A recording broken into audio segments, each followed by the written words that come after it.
So, we got more Comic-Con news. I was going to talk about like the announcement that Dynamite Comics is. I was going to do a full video on it, but there really wasn't much to talk about other than Thundarr the Barbarian from Hanna-Barbera is getting a full comic series. I'm very excited for that.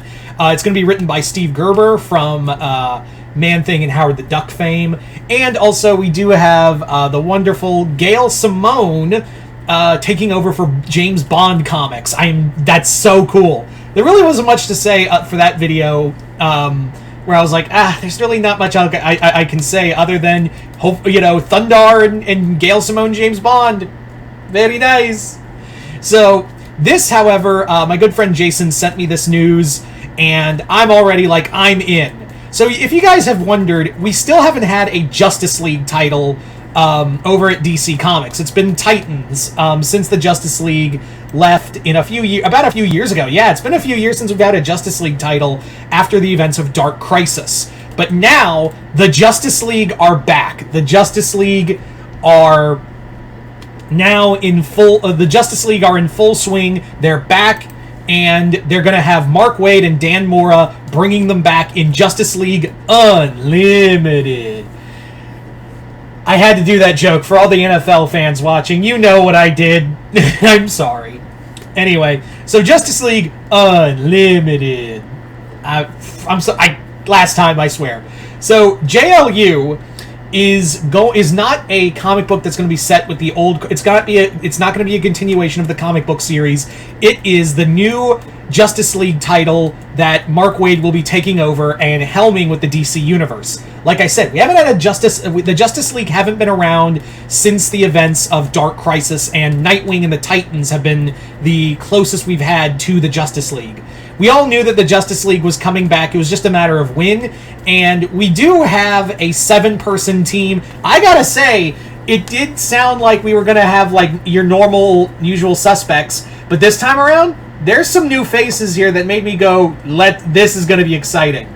So let's talk about who's on this team so far. Of course, you have the Trinity, Superman, Batman, Wonder Woman.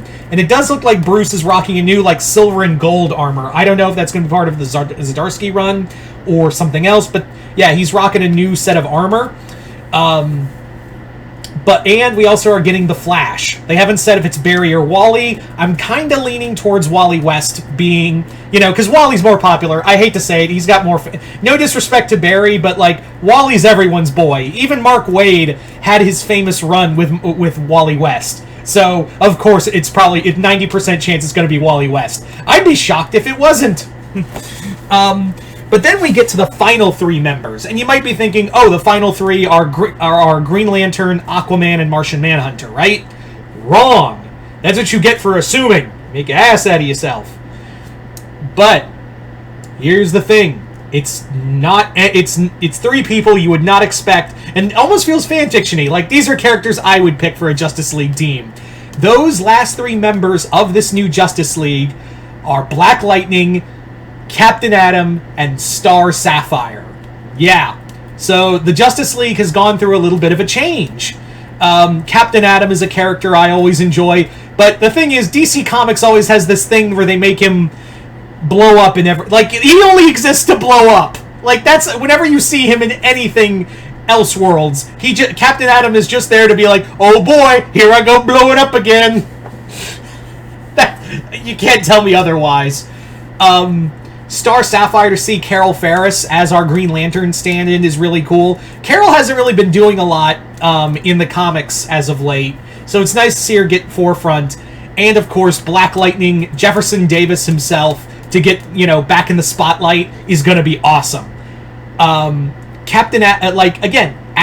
Sapphire, and Lightning, those 3 characters are, they're popular, and they have enough, cult following behind them to make people go, yeah, that's going to be cool to see them. The only thing I would have done is take out Flash and put someone put another character. You gotta, if you're going to do a 7-person Justice League, which I always think is the perfect number for a Justice League team is 7,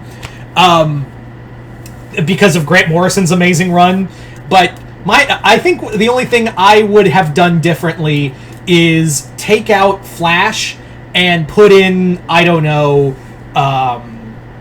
probably like a magic character. Like I'd probably put in like Red Tornado or Zatanna or someone else who has like who is a another big name character in Justice League, but not like a major face. You already got the Trinity there. That's the major face, and major face is enough. So yeah, I think I would, but that's cool. And again, Mark Waid, it's Magic Mark Waid, probably one of the best writers in DC, in not just DC Comics, but like comics in general. The dude created Kingdom Come, arguably one of the greatest comic books ever made. Don't fight me on if it's better than Watchmen, you'll lose. But yeah, I'm excited.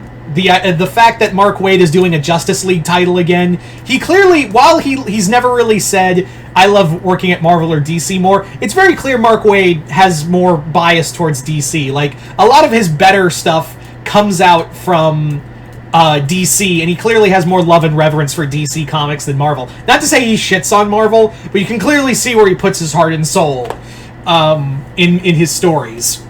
So there you go. So yeah, the Justice League is returning, and you guys tell me in the comments below, what do you guys think of this announcement for Justice League Unlimited? Are you guys excited? Are you guys not? And what do you think of the team? Do you think it should have been a little different? Just comment below, let me know. Other than that, hope y'all enjoyed this. I'm Mr. Multiverse. I'll see you next time in the Multiverse.